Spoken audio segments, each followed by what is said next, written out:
Venerdì 3 dicembre, San Francesco Saverio. È il 337° giorno dall'inizio dell'anno, ne mancano 28 al termine. Il sole sorge alle 7:32, tramonta alle 16:29. La luna si leva alle 6:19 e tramonta alle 15:47.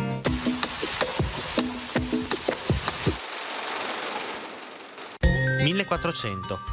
Dopo aver già scritto una lettera il 4 agosto precedente, re Enrico IV Bolingbroke d'Inghilterra conferma al doge le franchigie, ovvero sia le esenzioni doganali concesse ai veneziani.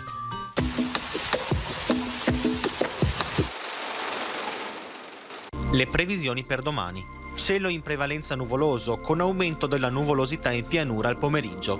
Precipitazioni assenti per gran parte della giornata, ma non si escludono deboli piogge in serata. Temperature minime senza variazione, massime in aumento in montagna, in calo in pianura.